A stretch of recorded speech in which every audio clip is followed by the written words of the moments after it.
boys and girls. Welcome to I don't know if it's going to be stressful or not, but another episode here on Isles Talk. My name is Paul Kreischer, one of your hosts this evening. Joining me as always, Gary, how you doing? Hello, sir. Wow, look at this. And joining us Starting as already. always, Joe. Joe, how are you? What's up? Go to bull. Captain Yeah. Guttaballs. Yeah, that's right. Get it all out of your systems now. That's fine. Here we go. That's right. Get ready for puck drop. Buckle up, no doubt.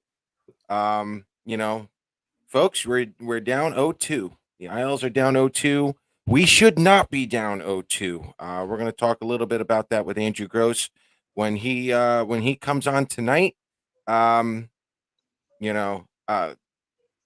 Gary, give me your thoughts real quick. Game 2, down 0-2. We know we should be at least 1-1. Are you jumping off the ledge? No, I'm not jumping off the ledge. Despite everything that happened, many people saying, as Randy just wrote, we should be 1-1. Yes, you're right. But you know what? Right now, the way I'm taking out of this is we're on serve. They won the first 2 games. You expect the home team, you always expect the home team to win. That's the way it's always figured out. So you know what? We're on serve. We come out, game 3, change the momentum, change the narrative. And you know what? It's a series again. The Carolina fans can scream all they want and be as happy as all they want, but you get a win tomorrow. You take care of business tomorrow. It's back to normal. Right. Joe, and again, I'm not, and this is also for Gary, but Joe, I'll go with you. You guys are a little older than me, and this is not making fun of your age. This is the experience now on this one. In a serious question, was this the worst loss you have seen? Is it top 3, top 5, top 10? Or are we talking the 79 Rangers beating the Islanders? Was that worse than this one? Do you know what I mean? Where does this rank for you? This is definitely in the top 3. Okay. It's definitely in the top 3. I mean, we owned that game. We gave it away.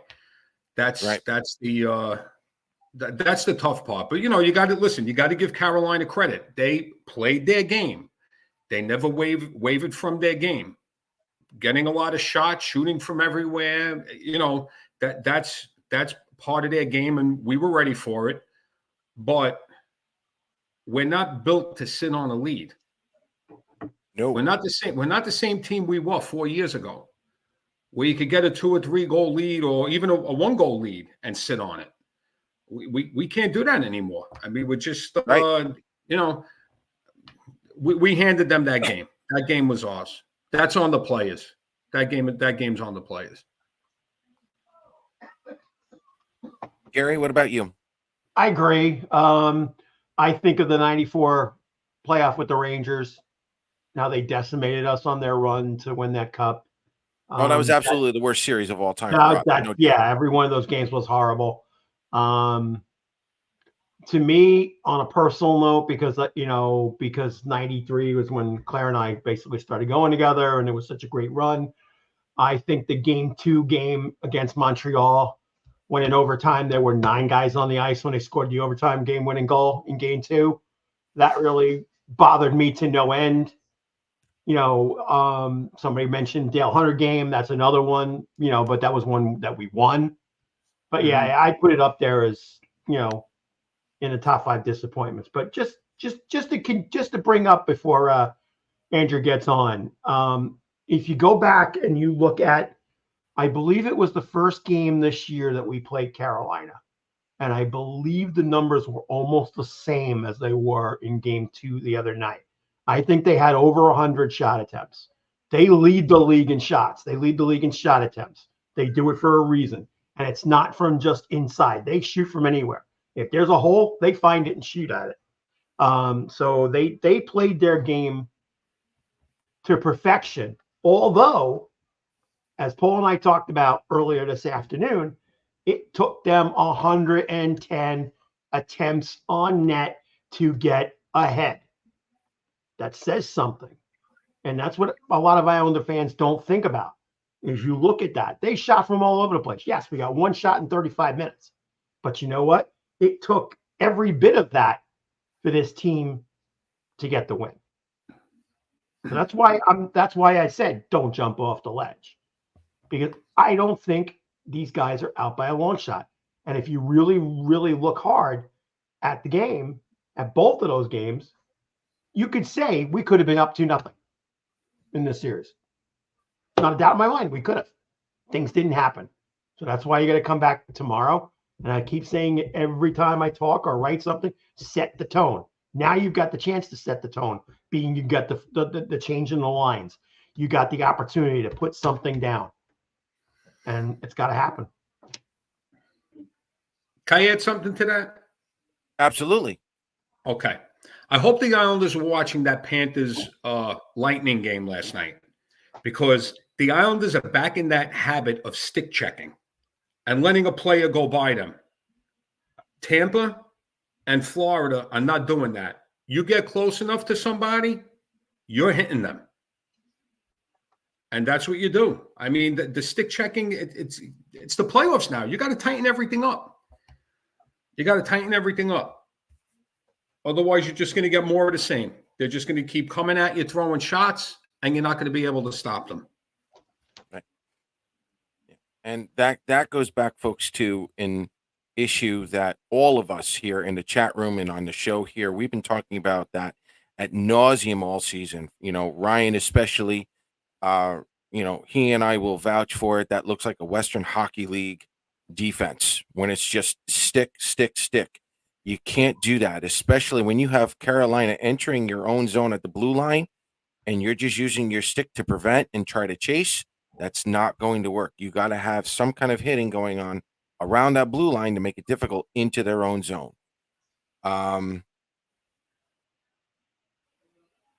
Yeah. Hit those puck carriers and anyone within 15 feet of our net. Have Carolina shoot from the outside. Honestly, that's what you want. Listen, I'm also going to have to, defend Varlamov here. I know quite a few fans were getting upset, at least during the game, because I was on Twitter as well, or X. Varlamov let in like 7, well, not let in, but 7 goal posts. Okay, wherever they were, folks, you want that. Joe and I are former goalies. We were just talking about this before.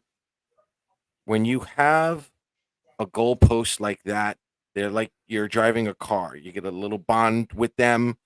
You can have a little bit of emotion with it. That's why you've seen Chico Resch kiss the crossbar. You've seen Marc-Andre Fleury, thank his goal post and whatnot.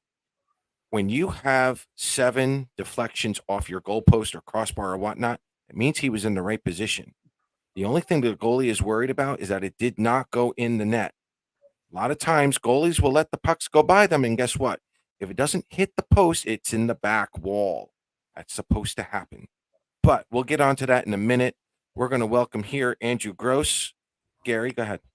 Hey, Andrew, how you doing? I appreciate you coming on as always, my man. Yeah, sorry I'm a couple of minutes late. I really appreciate you guys having me. Thanks so much. Oh, no worries. Well, first thing, you were at practice today. Anything surprise you, or any comments from either the guys or the coaches pique your interest a little bit? Well, I mean, I'm sure you've discussed Ilya Sorokin will start for Semyon Varlamov in Game 3. Not really a surprise, just because Patrick Waugh said before the series started that he expected to use goalies, being plural, and he basically expected the Hurricanes to stick with Frederik Andersen through the whole series. And 3 games in so far, we think Andersen's playing tomorrow. So not a surprise. I mean, I don't think it's a reflection on the way Varley played, even though, they wind up losing 5-3. That game is on every other player except for Varlamov, who did his damnedest to keep the team afloat when basically after Anders Lee scores, at 3:54 of the second period, the remainder of the game looked like a Hurricanes power play. The whole game, the Islanders couldn't catch up to the puck. They didn't seem like they had the will to engage in those physical battles. They really looked like a shot team. 2 shots the rest of the second period after Anders scores. And, Freddie Anderson gave up 3 goals on 9 shots. And then, it's egregious that after giving up 3 goals on 9 shots, the Islanders could not generate anything and test this guy.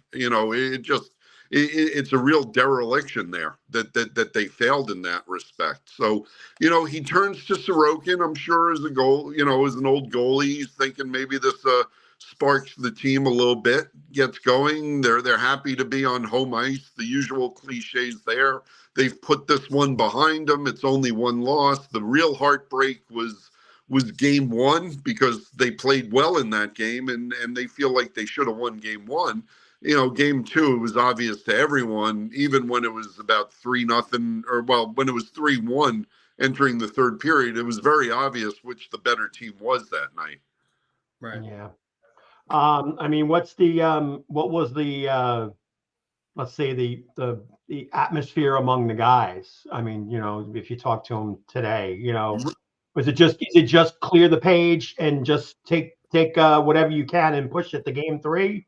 No. I don't know if you guys got a chance to read Neil Best's column that he wrote.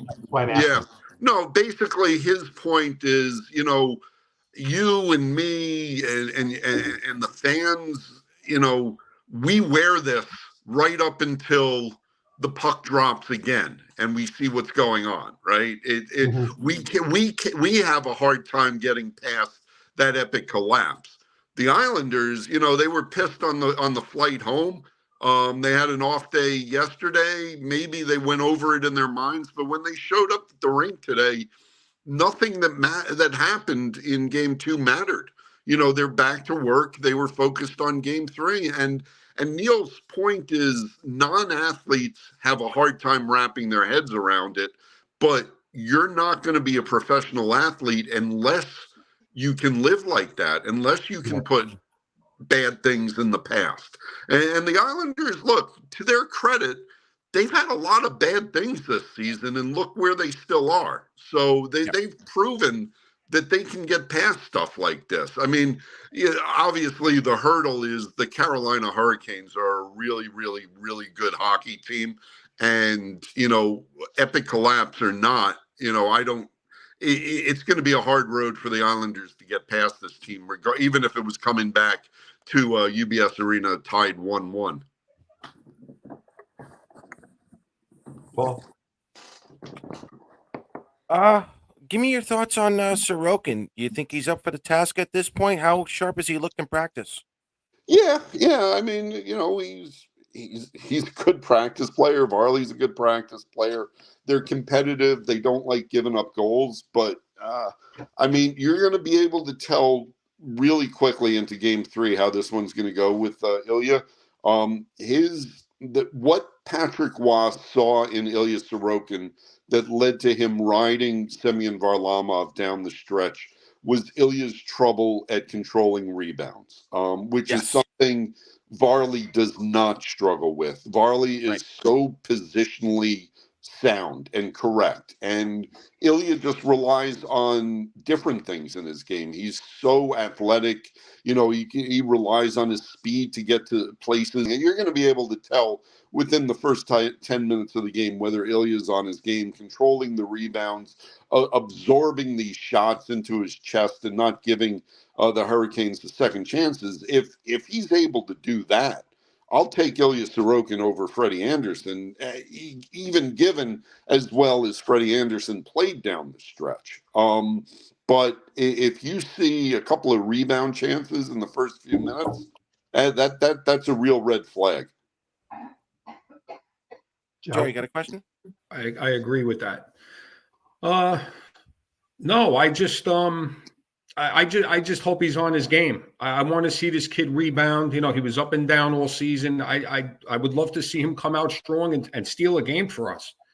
Because this is the one that if we need a goalie to steal a game, this is the game that it has to happen in. Yeah, you don't. I mean, you know, you could still get a split here, but if they lose this game and they're staring at winning 4 straight, winning game 3 at least gives you a puncher's chance in this series.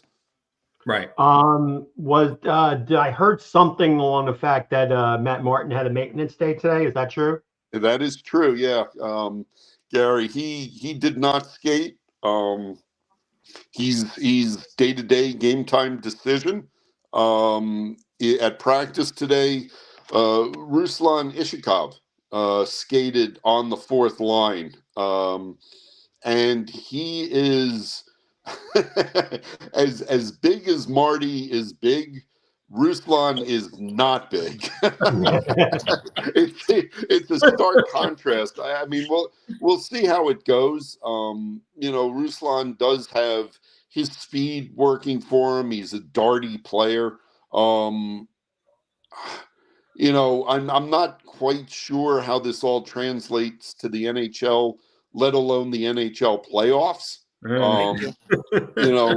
He's going to get muscled off more than one puck if he plays tomorrow. I'll lay money on that. Yeah, but he may create stuff too. Him and Kyle McLean, they did look good in practice together, skating together. So again, it's practice. So I'm not gonna, create a storyline that these two are gonna go out and set the world on fire. But maybe, right? I don't know. For Matt Martin's sake, I would like to see him get these games because honestly, you don't know how many more times you're going to see Matty in an Islander jersey. So so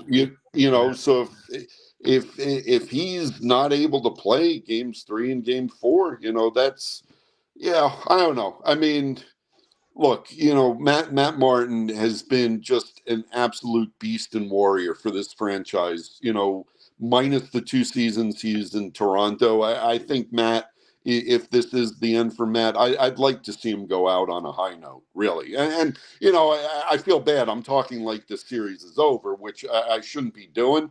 But, I'm hoping Matt is able to play and, and has a few good moments on home ice here coming up. That'd be nice to see. Just one more thing for me. It's noticing, especially on the rides home, listening to the interviews. It sounds like you have a lot of fun in your post-game press conferences with Patrick Waugh. How good has it been? How good has it been on the interview process, and how much maybe more French lessons may you have to deal with? Yeah, no, I mean, look, from a media standpoint, he's been absolutely fantastic. Yeah, I think he's been a pretty darn good coach for this team. I do think Lou made the right move. I mean, Lou probably could have made this move a month earlier than he made the move, but I think Patrick's been a good coach. I like the fundamentals that he stressed. I like the way he's tried to get the team to play. And yeah, he's been really good with the media. He comes in with the reputation as being a great talker. And we were chatting about that today. Things are so different in the media. We're kept away from the players, except for very small snippets. But, when I first started covering the league, you hung around the dressing room from 4:30 to 5:30 in the afternoon as the guys did their sticks, and you could just talk to them as they came out and they worked on stuff. It's called the lurking hour, right? And Patrick Waugh and Marty Brodeur, who are two of the greatest goalies of all time, honestly. And they had no problems chatting with you on game day, before the game, an hour before face-off. They were so comfortable in their own skin, and we were chatting about it today at practice. Now, if you try and interview the backup goalie who's starting his first game, this guy who's never played in the NHL will look at you and say, well, I don't talk on game days. I was like, you know what, son? You haven't earned the respect yet to tell us that you don't talk on game days. But no, he's Patrick's been, he's been open with us. He's kind of blown up this idea that you can't discuss lineups. I know he's gotten a little somewhat tighter. Like, he's been honest. Jean-Gabriel Pageau was the game time decision. One game he didn't play, one game he did play. He was honest about that, and now he's calling Matt Martin a game day decision. He's very good about telling you the starting goalie, when he knows. Like, Tuesday, he told the media, the day after game 2, he said he hadn't made up his mind yet about the goalie. They were still looking at things. And today, 24 hours later, he was asked. And from practice, it looked like Varley was going to start. Varley was the first goalie off the ice. Right. He was the first goalie in the room. I actually went over and I did about a 7-minute interview with Semyon Varlamov, thinking he was the starter, and no one will ever see any of that interview because it's irrelevant because he's not starting, right? But Patrick didn't hide. He said, "Are you starting Varley?" And he said, no, we're going to go with Ilya tomorrow. And he gave his reasons. And I remember there was one road trip where he said, okay, we're going with Varley tonight. Ilya Sorokin's going to get the next game, but then we're going back to Varley 2 games out. And I'm like, no other coach in the NHL does this. And Patrick Waugh, the team finished 8-0-1 with Patty telling us who the starting goalie was in advance. I don't think, there was any competitive edge or whatever, just ridiculous reason we're given for not telling the media, this stuff. And at one point when Patty was going on and on about his lineup decisions, I think I blurted out because, once I picked my jaw up off the ground, I turned to him and I just said, thank you. Because basically no other coach does this.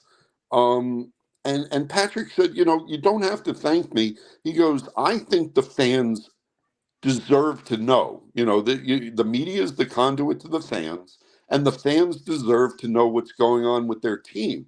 And I just thought, yes, here's a guy that really, really gets it, and it's just a shame, what it's devolved into, where, any little piece of information that gets out is seen as a defeat to the organization. And it really shouldn't be like that. And I think Patrick's proving that it serves no purpose. Right. Paul? Andrew, final question for me. They had a 3-0 lead. They ended up losing that game.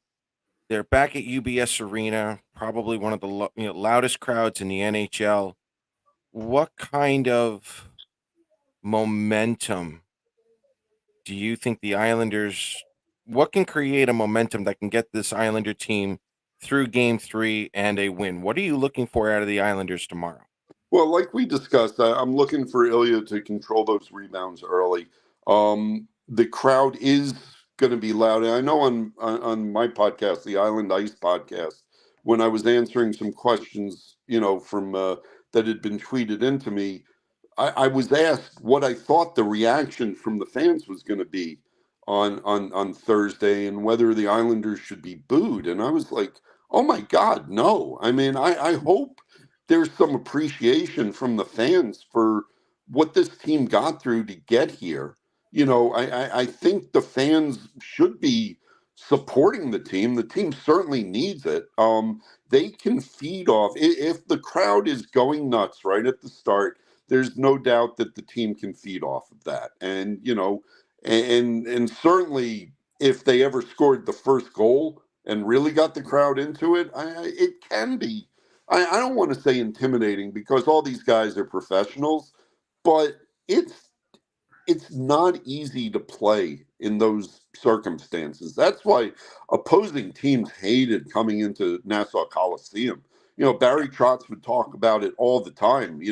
He couldn't even communicate with his assistant coaches on the bench. It was just too loud. Now, you're not going to get that because no building, none of these buildings in the league are Nassau Coliseum anymore. But you can make it difficult on opponents just by being loud. I mean, you see it in the NFL all the time. Teams mixing up their signals, especially out in Seattle with the 12th man. So yeah, no, I hope it's a great atmosphere. It deserves to be a great atmosphere. I have a lot of faith in Islander fans. I think it will be a great atmosphere to start. I hope it's, they're not down 2-0 after 20 minutes because that place could go silent pretty quickly. But yeah, if you're talking about momentum, that's what they're leaning on right now. The fact that they're coming home. Patrick said today, he goes, look, if we win 3 games at home, all we got to do is win 1 on the road.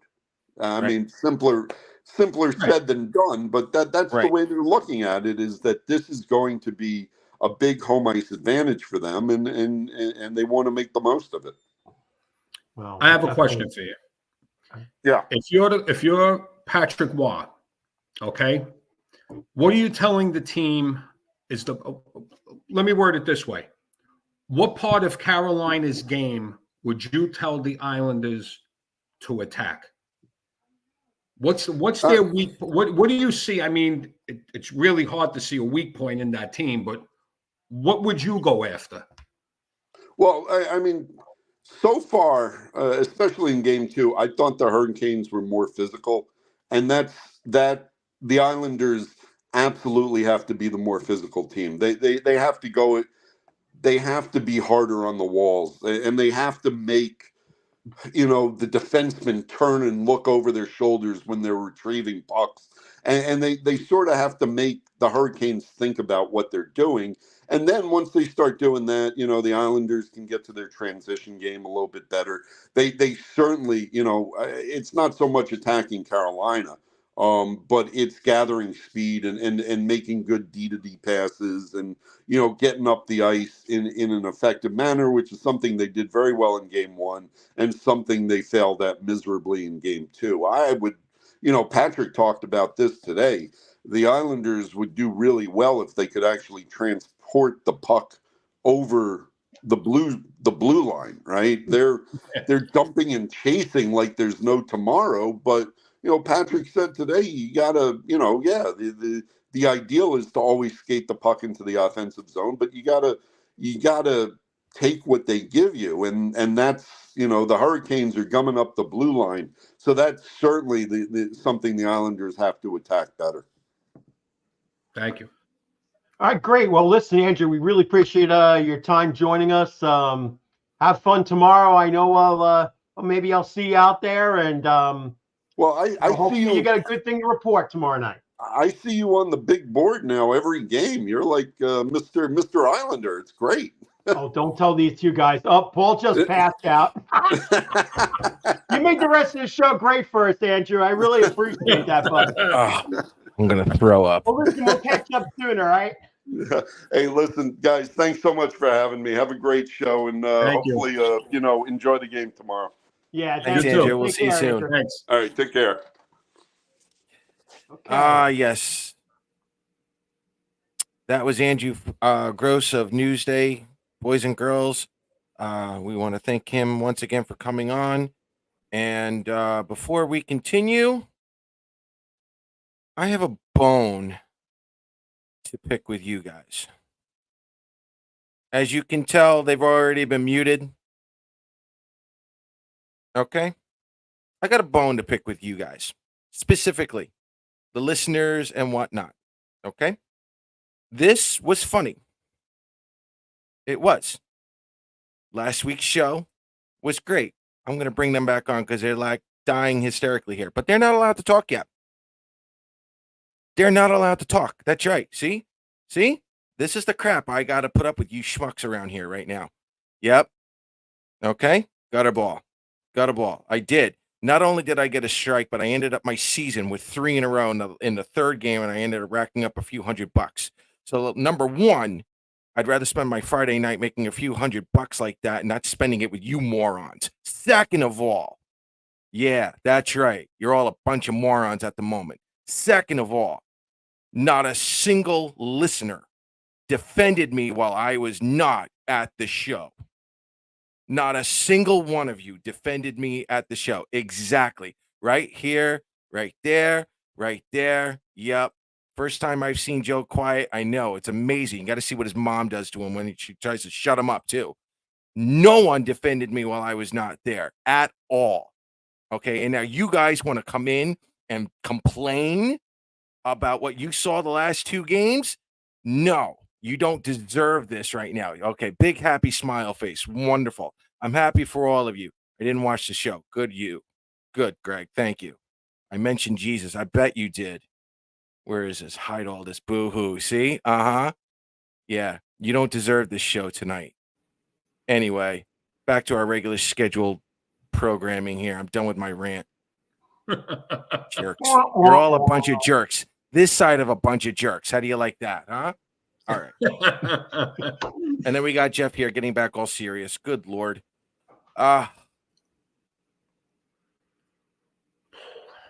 You made me jealous. Yeah. You're my hero. You didn't even spell your right. Yeah. Stupid. Anyway.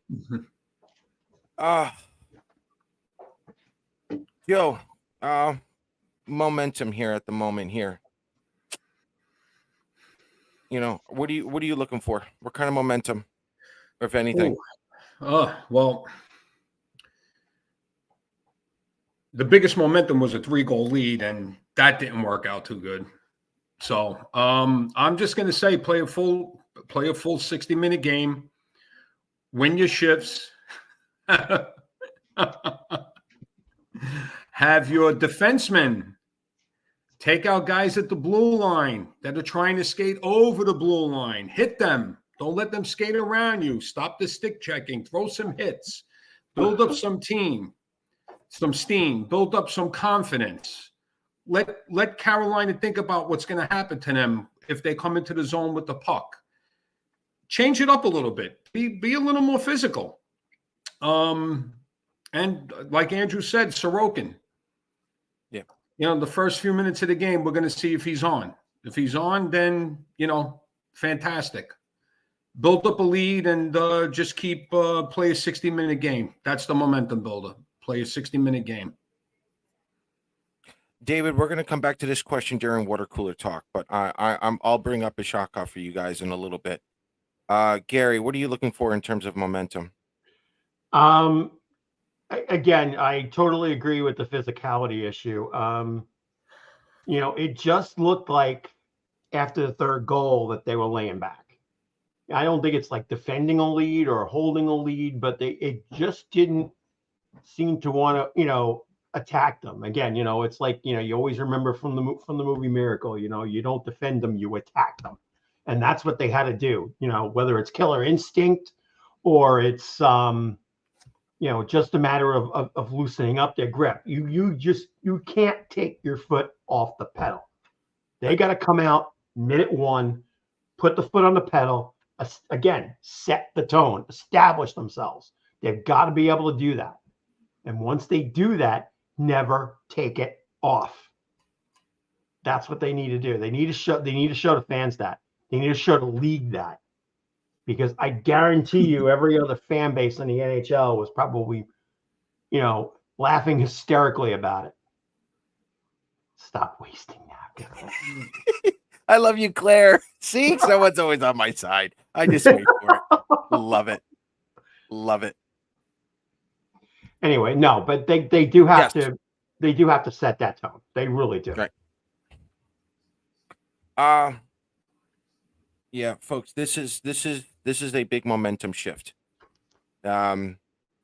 We talked about this before. Yes, there were a lot of shot attempts made by Carolina. That's by design. On the flip side to that, it took them 40 minutes, 50 minutes to tie the Islanders back up. Granted, no one wants to see that 1-2-2 trap. No one does. I swear, and Joe will vouch for this one. Whenever we see it, Joe goes berserk. I go berserk. It's Western Hockey League defense. It does not work. However, some of the things that's going to change momentum this time is something we've all been talking about this season, the stupid penalties. Varlamov tripping with the stick. Matthew Barzal sticking his leg out for the trips. We all know Carolina has been LeBroning this season, the series. Okay, and the refs are calling it. You don't want that. You have to hit somebody at the blue line. And let's skip it from the defense here for a moment. Even if you dump the puck in and you're able to clog up and keep the puck in the Islanders' offensive zone in the corner for even another 20 seconds, 15 seconds, you're taking momentum away from Carolina. You're allowing, if you need your players to change, you're changing them on the fly without any issues. It's not so much the defensive side as it is keeping the puck in the offensive zone for the Islanders, which has been their biggest Achilles heel right now. Randy said it before. You cannot spend 33 one shot on 33 in 33 minutes. You can't do that. You want a better defense? Keep it in the offensive zone. You do that, you're going to last. Sorokin's going to last much longer. We all know that. So changing momentum could be Sorokin, but it could also be just keeping the puck in the Islanders zone for an extended period of time. Because if the Islanders get a lead and the Islanders can keep it in their own, in Carolina's zone, you're taking away the precious time that Carolina needs to get it all together. And if they don't get it all together, look out. You got yourself a game. Exactly. 5 power plays to 1. They can't, exactly. But you got to stop with the stupid penalties. Too many extended shifts. And look, I'll even defend the Islanders on this one. How many broken sticks did we see? 4? That's going to take away the momentum. Stay out of the box. Exactly. Get McLaren a wooden stick. God forbid, right? Probably lasts a little longer with the way things are going. So, it's literally one shift at a time. It's one game at a time. One period at a time. One period at a time. Islander fans, honestly, you're going to be the true momentum. You guys are going to be there cheering that team on. Please don't say fire Lou. Wrong time. They don't need to hear that at the moment. Cheer for all the little things that they're doing right tomorrow. They'll get the hint. They'll feed off you. It's what Carolina did. Yep, one shift as well. Thomas asked a question. He asked if Barzal was playing hurt. No, I think Barzal's just being covered very well. Yes. Yeah. That's what I think. Yeah. And let's not take anything away from Carolina. Carolina is favored to win this Stanley Cup. They are that good. They made some whopping additions at the trade deadline. And let's focus a little bit on the positive side here. The Islanders have only given up 2 even strength goals to the Carolina Hurricanes in both those series. Take away those 2 empty netters. The Islanders have lost this series by a score of 2-0. This has not been a 94 Rangers blowout of the Islanders. Some way, somehow, the Islanders have remained in this series. And I'll say this now, gentlemen, Joe, you're former goalie, certainly more games than me. I'm not scared of Freddie Anderson right now. If you're the Islanders, I'm not afraid of Freddie Anderson at all. There's nothing in his game that has impressed me so far. No, I'm not either. I mean, but you got to get the pucks on net. Even if you have the puck in the corner, just throw it in front of the net. You know, let's see what happens. You know, it's not exactly like he's playing lights out. What was it? 3 goals on 9 shots he gave up? Yeah. Shame on us for not having 40, 50 shots on net. From everywhere, just shoot the puck. For the puck to go in the net, you have to shoot. Right. Shoot the puck. You sound like Butchie right now. No, but he's right. Yeah, he's right. That's what Carolina's doing. They're just letting it rip from everywhere. Get a body in front of that goalie. That's it. That's it. Yeah, crash the net. He's Band-Aid too. He just got back. So that's it on the momentum, boys and girls. We are now going to go into water cooler talk real quick. Questions, comments, concerns. Yeah, Butchie's right. He's been good.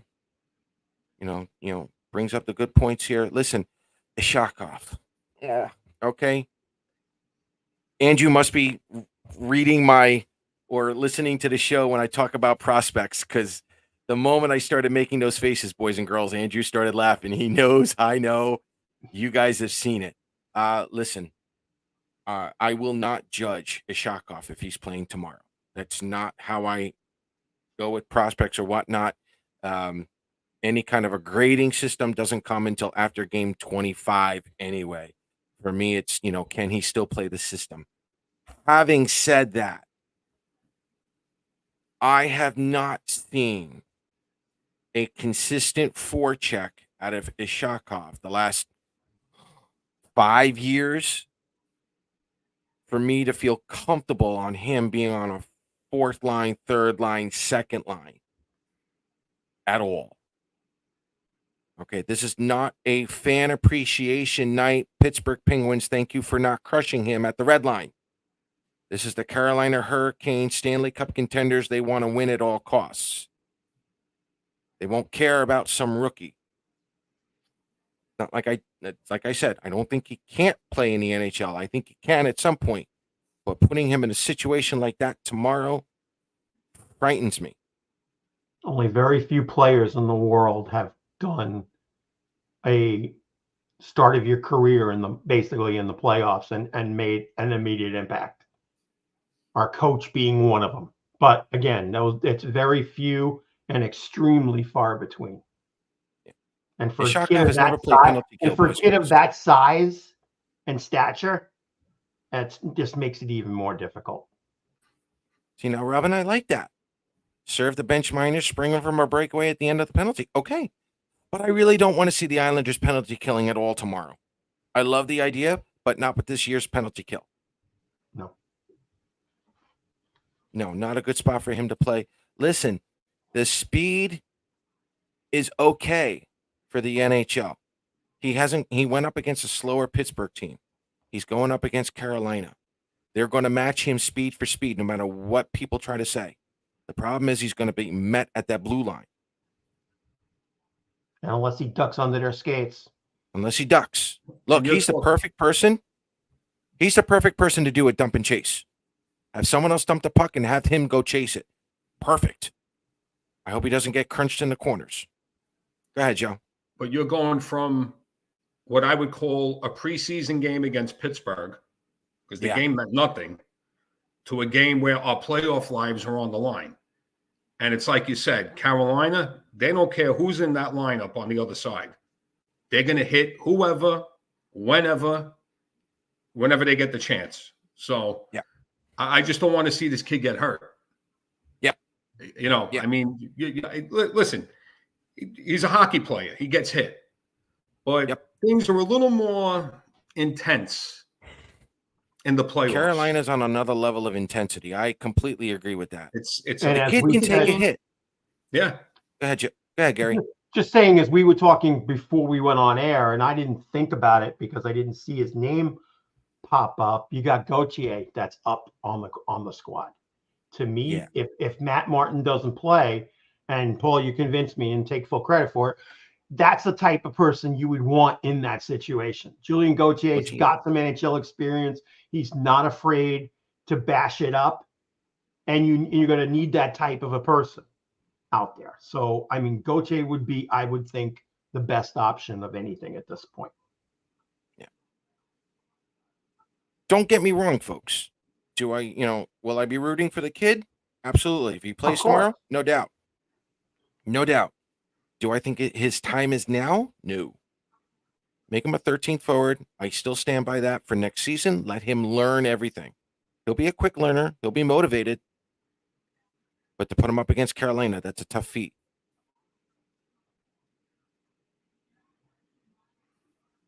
It's very rare, I guess. They waived him because of the cap issues. That's why. Yeah, the Black Aces, they're all in here. We didn't get pushed around. Now that happens more frequently. Players like Enval don't get into the fight. True. Yeah, But then I again, agree we're with also seeing that on the defense too. So is it the players? Is it the system? Are we going to see that next year? That's going to be the question for me. We're seeing everything else right now, Ryan. Will this be here next season? Patrick Waugh will answer that next season.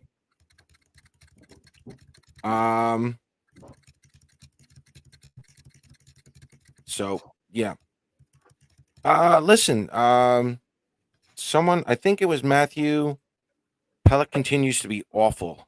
Again, I don't know if Pelech is injured. I don't know if Pelech has fully recovered.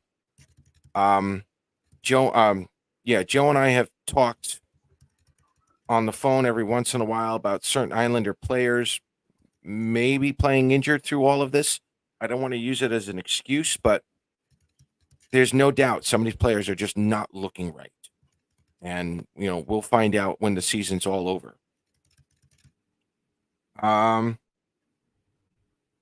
Yeah, Mayfield on the back end. Yeah, listen, Bortuzzo is just that safety net right now for this year with Mayfield. That's just the way it is. You kind of need that physicality. Yeah, and you got to remember the 2 24-year-olds asking him to go up against possible Stanley Cup contenders. They've never done that before. Mm-hmm. Carolina was a good team last year, but they weren't really Stanley Cup contenders. This year they are, and this is a good lesson for the two of them. Any talk of Wahlstrom being introduced to the mix? I'm going to say no for now. Kyle Palmieri is starting to score goals with or without the beard. So as of right now, I don't see a spot for him just yet. And that's a good point, Brian. Who is really healthy at this time of year? We're going to find out at the end of the year if there are any surgeries. But for Pelech, because of what he's been through this year, Pelech specifically, I'm hoping everything is all right with him. A couple of shots, just to be cautious. It's not going to be 6 more years of Mayfield. You guys have got to stop that. I think you guys are just doing that to piss me off now. They're making up for last week. Yeah, they are. My God, is Martin plays tomorrow night? That's what I'm going with, Tommy. I think he's going to be ready. If it's just a maintenance day. When's it going to be enough? I'll tell you right now. Probably in 2 years. Probably. Right after that, right when the collective bargaining agreement has to get through, I think he'll be done by then. Yeah, you know what? I don't want to say I want to see the Rangers win, but yeah, the Rangers could take out Carolina if the Islanders can take Carolina for a much longer ride here than in the playoffs. So, well, listen, I know you guys want to get rid of Lou, and I have said this from a prospect standpoint. If there was a year where you just have any GM come in and draft for the next 10 years, you can do that. Lou has basically set this team up to a point where if they're patient enough, yes, you can bring in another GM from a prospect standpoint and draft for like the next 10 years, a la Jim Nill of the Dallas Stars. You can do that. Lou has done a decent job of that so far. And for those of you who want more info on that, wait a few weeks when I do all the prospects and I do the entire Islanders farm system. You guys are going to be a little more, hopefully, happier with what I've got to bring you than everyone else. No, it's not going to be a rebuild. And believe it or not, the youth are coming up, boys and girls. The youth are actually coming up.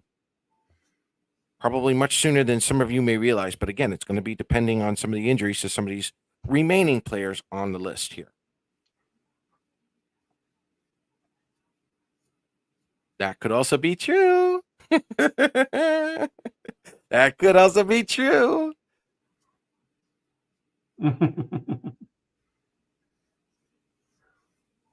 I will talk about this again at the beginning of the draft show. I'm going to say this now. I know you guys want to change, but believe me, what the Islanders are going through right now is far better than what was supposed to happen. If you basically started a rebuild the way you guys wanted it, I'm telling you now, far worse. Far worse. Relish these moments now that you're actually in the playoffs and not much lower than where the Islanders should be. Could be basically another 2007 if they didn't do what they're doing, where they were so bad. Yeah, Tommy, 3 right now, it could be 4 or 5, believe it or not. They're some of the kids that are not getting mentioned are not getting mentioned on purpose because some of them are going to just fill in those lower 6 roles for pennies on the dollar. What's the other? Yes, it's a Palffy jersey. I got a Palffy jersey and a Tommy Salo jersey. Palffy, Salo, and the Salo jersey is actually the fisherman jersey. It's an authentic one. No, there's no tears in it, but it is authentic. I got the strap and everything. That's the one you sleep in? A new jean. Huh? What's up? Yeah, you haven't owned a new one? No. Asshole.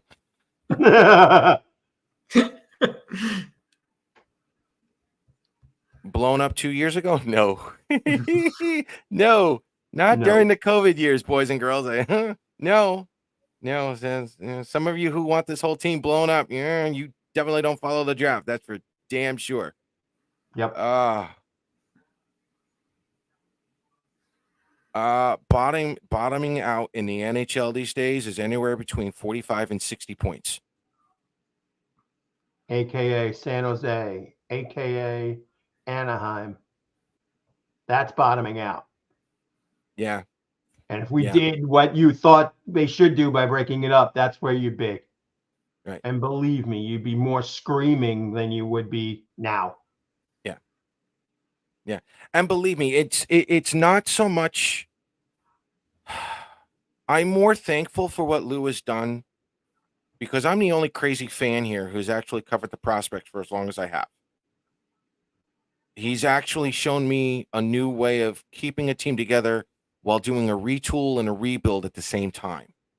And I can tell you right now, I've been told by other NHL officials, if Lou was even 70 years old, he would be hired on the spot if the Islanders were to let him go tomorrow. Lou would still be hired by someone.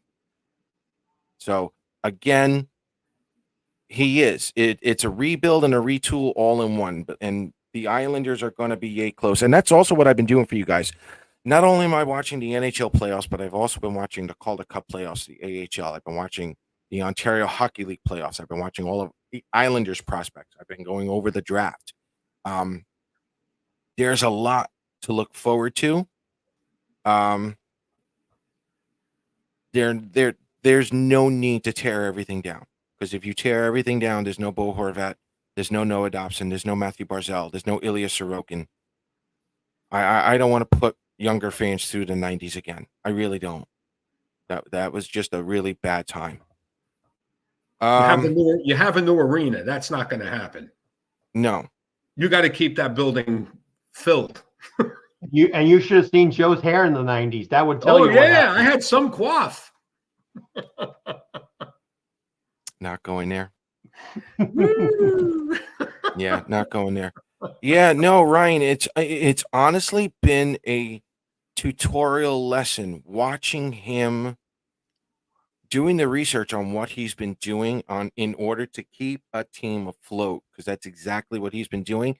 Yet at the same time, rebuilding this organization from the ground up. And when I mean ground up, I mean Worcester.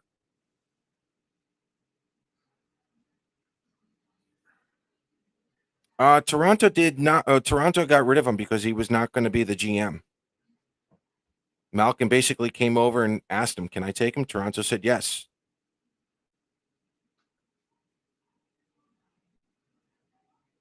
So, yeah, and I think that's going to. And believe it or not, boys and girls, that's competitive hockey is going to be the way to go. A lot of billionaire owners are going to want that.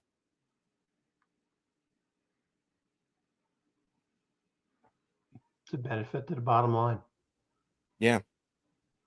The owners are in it to make money. It's all dollars for them. Yeah. And You know what? It's That's what not it comes just. down to. Yeah, it's not just the Islander owners anymore. Yeah, this is going to be a little bit of a preview into my segment, boys and girls. You know, when we cover the draft, it's not just the Islanders owners anymore. It's every owner in the NHL. They're here for the money. It's here for the real estate. Any sport. Okay. You could basically In any say sport now. Yeah. Yep. Yes. He does it by design because he doesn't care. He's going to do that.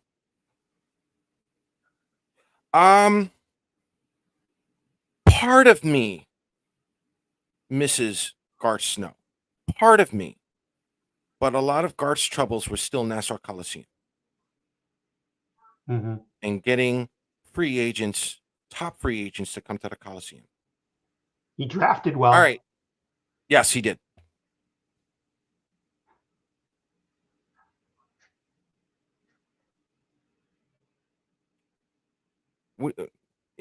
Okay. What's mediocrity for you guys? I'm genuinely curious. You guys don't want to make the playoffs? I'm genuinely curious because mediocrity for me is 75 points. That's mediocre. Like, what do you got? I'm genuinely curious. I'm not even going to bash anybody. What is mediocre for you guys?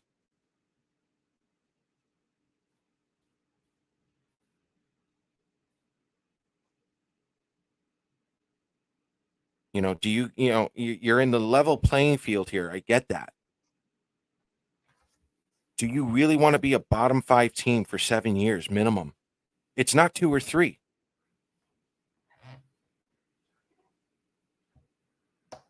Just look at San Jose. Not winning the cup is mediocre. No, That's ridiculous. that's nuts. First round exits. Okay. In and run round. Okay. At some point, the Islanders are going to get over that. And I can tell you that because the Islanders are this close with the prospects that are coming in for pennies on the dollar. Now, if they can get themselves a free agent or two in the future, that'll certainly help. And you got to remember, too, this team was one shorthanded goal allowed away from reaching the Stanley Cup Finals just 3 years ago. Yeah. It's not like it was done in 1992. Okay. It happened 3 years ago. You know, I think, what are we, since like 2020, I think we're number, 4 in playoff games played. So, you know, how can you guys say that mediocrity? You know, we went through semifinals in 2 out of the last 4 years. Yeah. The average age, believe it or not, for, winning a Stanley Cup is around 30. If you take most of the look at the most of the players around the league that win the Stanley Cup, it's 30. 24-year-olds are not going to get you anywhere. Look at the Buffalo Sabres. Look at the Ottawa Senators. Those 24-year-olds couldn't get out of their own cellar. Yeah, and think about being a Buffalo Sabres fan. Shooting more than one shot in 33 minutes. Okay. If we have more than one shot in 33 minutes tomorrow, Randy, in the second half, we're not using that comment anymore. He's laughing right now. That's fine. But just think of it. Just think of it, folks. You want to be mediocrity? Look at the Buffalo Sabres. Okay? They haven't been to a playoff since Barack Obama was in the White House. Okay? Think about that, folks. And that was term number 1. It's a long, long time. Well, that's why And they they brought are- in What do you mean Russ. by And they are a Yeah, good, young, talented team that needs one or two breaks. Yeah. So, Tommy, to what do you build mean you that look at teams in doesn't 3-year guarantee you- blocks? It doesn't guarantee you success. Right. That's why they brought Lindy Ruff back in. They got these good hockey players up there, but they play as individuals. They don't play as a team.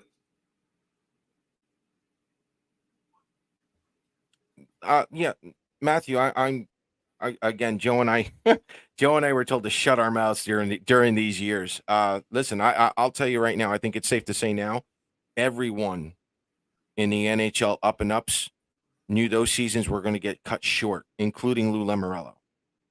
He played that knowing that the teams were going to be in 2 tournaments, and no one knows a better shortened season better than Lou Lamoriello, because Stan Bowman was no longer the GM of anywhere. So yes, they were aided, but the rest of the NHL knew that those 2 seasons were going to be cut short, and Lou was 95. certainly one of them. 95. Right, and 95. Mm-hmm. Agreed. Look at Columbus.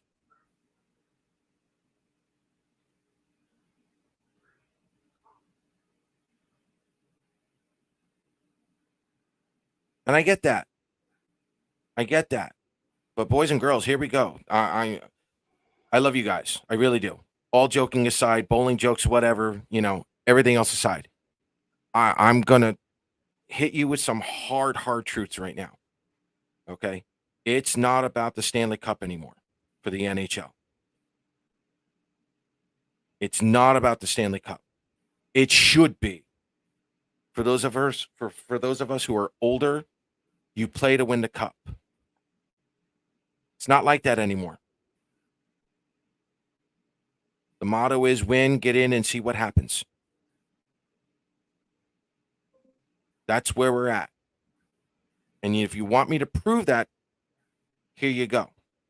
Give me 5 teams starting in September that you had out of the playoffs. 5. You can all do it right off the bat. Okay? Vancouver? Well, no, Buffalo definitely won. No, it's not, Matthew. It's not the goal. It's not the goal. You're dealing with billionaires, folks. You're dealing with billionaires now. It's how much money can you make staying competitive. It sucks to say that. It's not about the cup. As fans, you worry about the cup when you get to the conference finals and hopefully the Stanley Cup.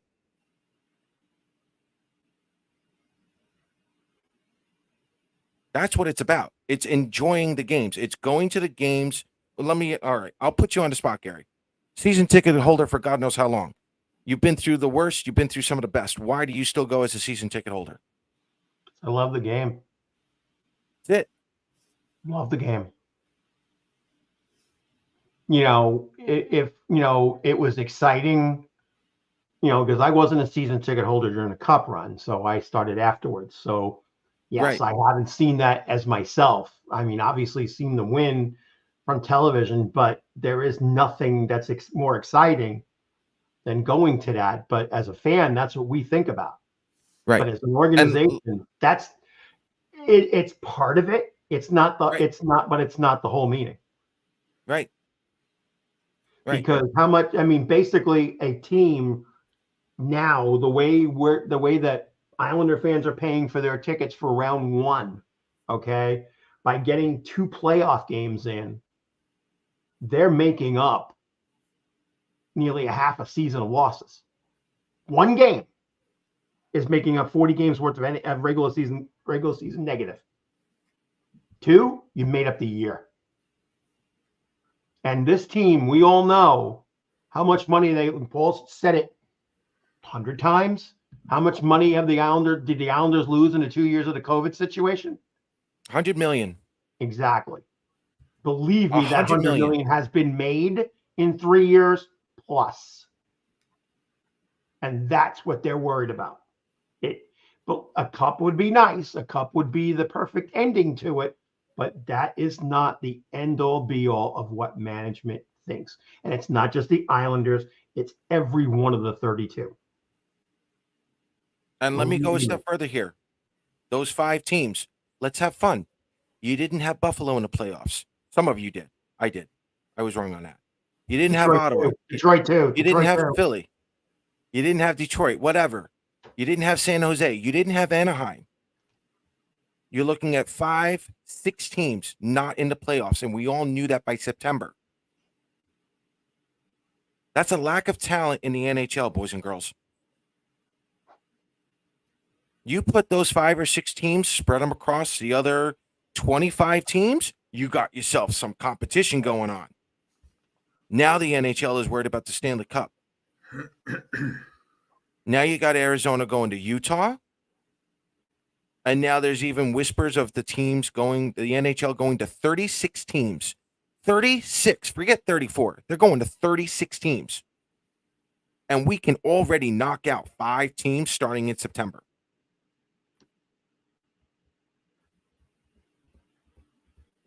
You're telling me it's about the cup? No. From an NHL standpoint, absolutely not.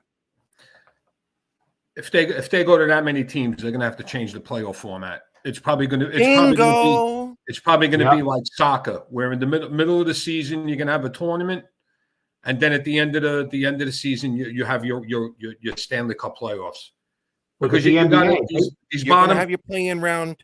Well, you're going to have to include everybody, because you're going to have these low market teams generate some cash. Do something. You're going to have to look at the NBA doing that little mini tournament in December and January. You're going to have to do that. Don't do that. God, I hope they don't do that. They're going to have to do something, Paul. They're going to have to generate cash for these other teams. But you got to know, Paul, those types of tournaments are done in hockey all through Europe. I know. They're done everywhere. Well, let me ask you a question. Sure. Paul. You have teams. Let's take Arizona. How long did the NHL carry them? Far too long. All right. So they're not gonna bring in 4 more teams and have to pay their way for these teams to survive. They're gonna have to come up with some type of tournament, right, where these teams have a shot to make money, fill their seats, right, because that's what it's about. These owners are there to make money, right? They're there to make money. Boston's up 2-1 now. Damn it! Come on, Randy, get your team together. Okay, now, boys and girls, I don't know if you know this. When Arizona sold the Coyotes to the NHL for $1 billion, I believe the talk, and this is why this is water cooler talk, nothing in stone here. I believe Utah bought it for $1.5 billion. Guess who gets a little slither of that $0.5 billion? 1.3. 1.3. Okay. 32 teams. The Islanders just made, we'll call it 8 million. 8 million. 30. Give or take 8 million, right off the bat. 300 million divided by 30. About 100. About 100 million. Can't even do math at the moment. Okay. Yeah, nice. Okay, but the thing is, though, now with the Islanders losing $100 million the way they did, it's part of the NHL revenue system. So if the Islanders don't make money, the NHL doesn't make money. So the Islanders had to do what they did to keep this team afloat to make the money. But now the NHL is eventually going to expand to 36 teams. Is it really about the Stanley Cup? No. Dollars. 1.2. Beautiful. Bringing in more big United States cities into the mix. Hey, Gary, Yeah, it was a transfer fee, and Go ahead. Right. So those 4 teams, All right. and let's just Season say ticket that, holder forever. Okay. and Coliseum had that cozy, warm feeling. Oh, sorry. Go ahead. You're back. I'm back. yeah, Yeah, you're you're back. back. Go ahead. I wanted to ask Gary something. I just wanted to compare the feeling at the Coliseum to the feeling at UBS. Coliseum, you went to a game, you felt like you were with family. Correct? Nice, warm, Correct. cozy feeling. Now that the Islanders are a big market team, do you still get that warm, cozy feeling, you know, the same as the Coliseum with as far as being around the team and access and everything like that? No, but that's a league-wide thing and a Lou thing. I mean, as far as being in the arena and everything else around it, it's not changed. I'm very fortunate that the section I sit in, we got a great bunch of people that I love very much, and you know, we hang out together. It's great, but That's good. no, we got that. No, we're not laughing at you, Gary. That was No, I great. just read it. That's hysterical. No, I just, hysterical. You listen, forgot about the brown water coming out of the bathroom. was waiting. Yeah, but Nothing but says again, home like brown water in the bathroom. Ugh. All right. So listen, yeah, boys and girls, we're going to get into that much deeper. When I cover the prospects, we're going to cover the Islanders on a much broader scale, prospects and all, and going from there. Yeah, the rat's under our legs. Yep, I know. Listen, closing thoughts here. The NHL playoffs are about momentum. Always has been, always will be. The Islanders have a chance to change that momentum tomorrow, hopefully for the better. It starts in net with Sorokin, and it starts with the rest of the players in front of him. And I think we can all agree at this point, it's still on the players. So, Yeah. Gary, closing thoughts? I am just really thinking that it's going to be obviously a much different game than when we saw on Monday night. I am hoping that people just get pumped up, get that building loud. I mean, it's too bad we can't do whiteouts or anything like Winnipeg does, because if anybody hasn't seen it, that is one of the coolest things in sports. Yep. When Winnipeg whiteout, it is just outstanding, and that's been going on for up there for 35, 40 years. But it's got to be a loud building. Carolina fans, as much as we don't like them, did a wonderful job of being supportive when they needed them. They were to me, they were a big difference in game 2. When they got the momentum going, the crowd got behind them, and we all know what happened. We can do the Islander fans can do exactly the same thing. And again, as I said, you do what you got to do. They're on serve.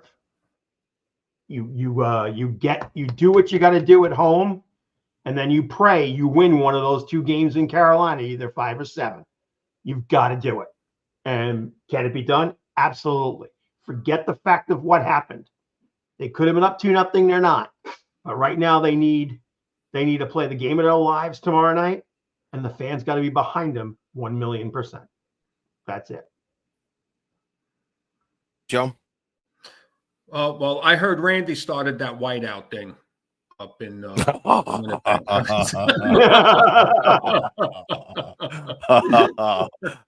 man. All right. That's been fired across the bow. Yeah, that's it. Look, building's got to be loud. Players got to play 60 minutes. If we do that, we come out with a win. It's that simple. Mm-hmm.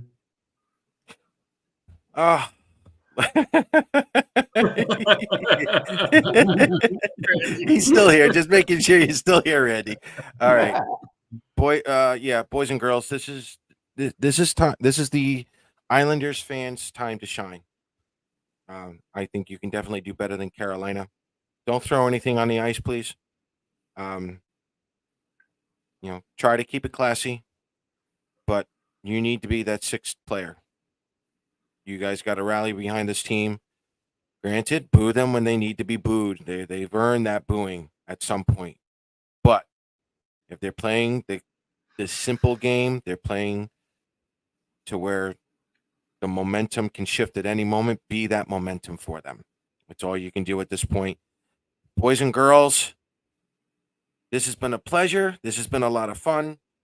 Please like us. Like us on Facebook and X. The numbers have been going up, which have been phenomenal. Please like and subscribe on YouTube. Those numbers have been going up as well. The more we get subscribers, the more fun we can have on YouTube, and the more content we can bring out for you guys as well. Thank you once again for coming out. We'll be here next week. Gary, do you feel like doing another show? In between then, I'll leave that up to you. We'll see. Okay. And if people want me to do it, I'll do it. Yeah. And listen, I'm off on Saturday. If he's not bowling, if we don't go bowling. No. Bowling season's over. I made my money. I don't have to be around you. I can be around you jerks on Friday night. That's fine. No, we'll go bowling. That's fine. Saturday. Stop it. I have twice, but not in the league, so it doesn't count. Shut up. Claire, he's picking on me. Saturday, I'll make a trip down to Long Island for you guys. Game 4, win or lose. Game 3, don't matter. Game 4, let's do it. Yeah, he's been saying he's going to be coming for 3 years, but we all know what I have. That's been. There's let's put it this way: if the Isles lose Game 3, tickets are going to be real cheap for Game 4. Hey, let me ask you a question. When you and Brush had that bowling tournament years ago, who won that? I killed him. You killed him. But he beat you in fishing, right? He beat Hell you in no, fishing? he did not. No, that was actually more enjoyable. No, he's a liar. I outfished him. He was so mad. Man. I don't know. Brush is a pretty good fisherman. And on that disgusting note, folks, nothing worse than getting called like a liar on a show like this. All right, we're ending it. Have a great night. We'll see you soon.